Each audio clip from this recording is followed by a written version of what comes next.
Welcome to Melbourne by Transit. My name is Dean and I'm the YouTube host that's so old that if YouTube had been around when I was young, it would have been called VowTube. 3 out of 10, you think I would be upset, but that's probably generous. Welcome to Upper Ferntree Gully.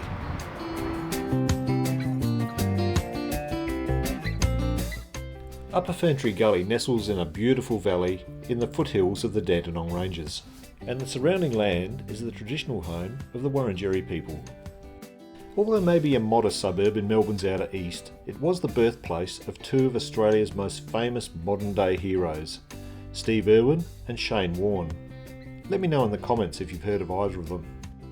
Australia came to a stop in 2006 and then once again in 2022 as we learned of the passing of each of them in turn. Both gone from us way too soon. The Ferntree Gully name came from an 1857 painting by Eugene von Guerard titled Ferntree Gully in the Dandenong Ranges. The painting was lauded around the world and now hangs in the National Gallery in Canberra. The surrounding area was originally planted as farmland, but the painting and the press surrounding it created great interest in the area, so even as far back as the 1860s, people made the trek out to view the magnificent fern gullies. The railway and the station were built in 1889 when the line was extended from Ringwood. It was built as broad gauge, which was the main gauge used throughout Victoria.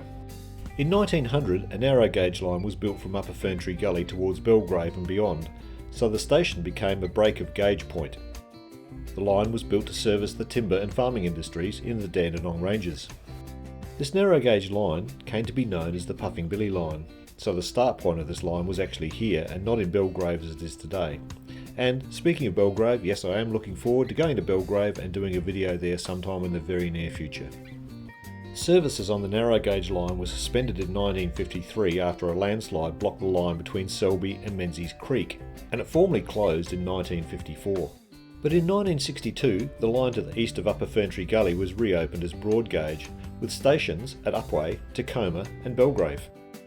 Although the line is duplicated as far as Ferntree Gully, the railway remains single track only in between the stations, though it does have passing points at Upper Ferntree Gully, Oakleigh and also at Belgrave. Oh, sorry Tacoma, now I just feel bad for bringing it up. Just a little to the east of the station, the railway crosses the bridge over the Burwood Highway. This is an iconic place to watch trains go by.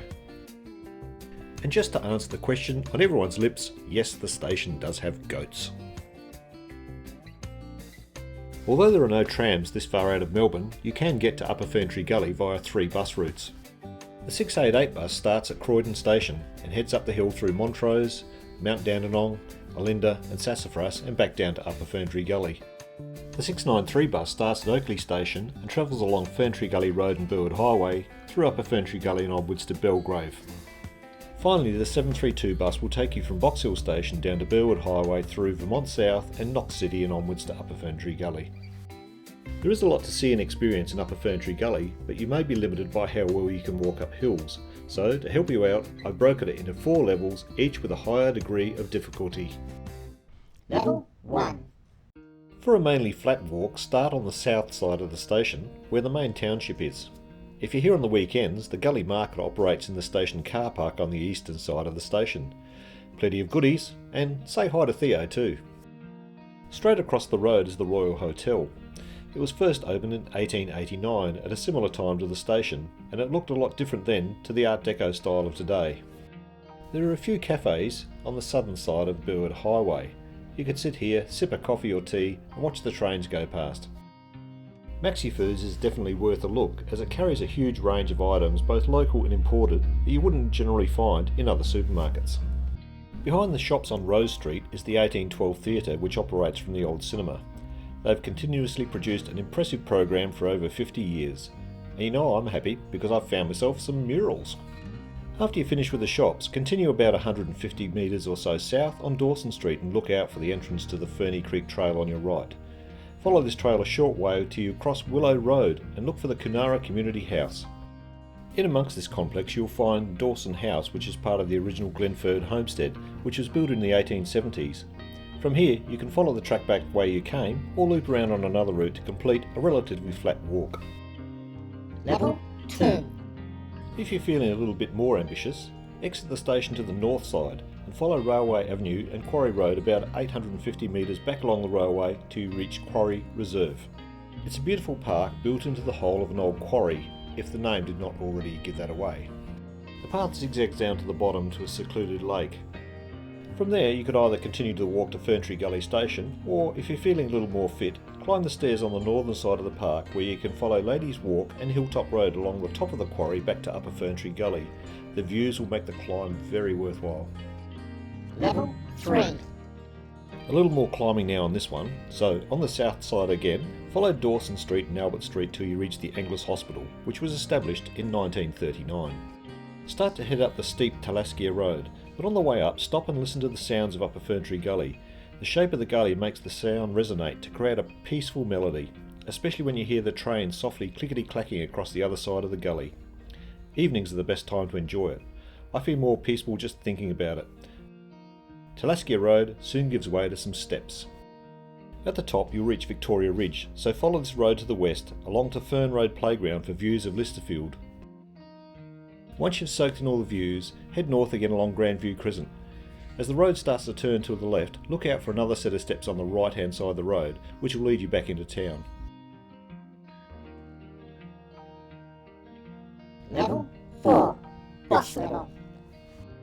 Finally, this is the tough one, but if you came to Ferntree Gully for the fern trees, then this is the walk for you.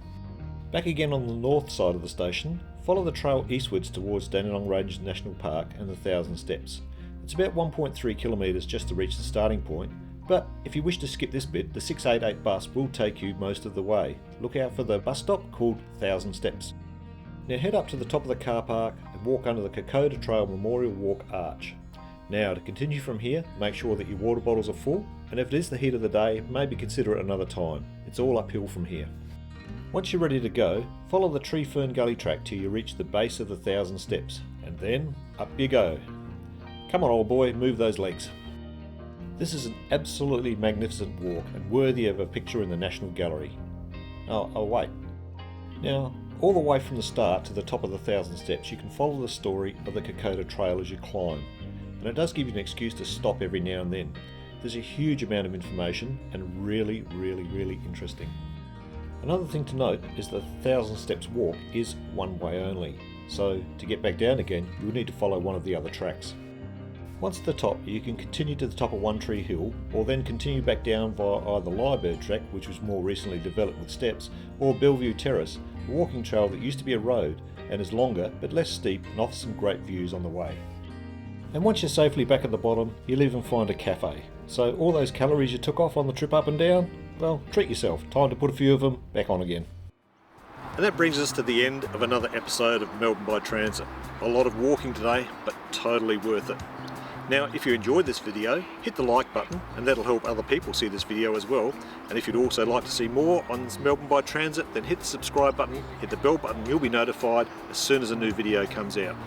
Now, in the meantime though, before the next video, why not get yourself on a train or a bus and get out here and see the wonderful area around Upper Ferntree Gully. Thanks for watching.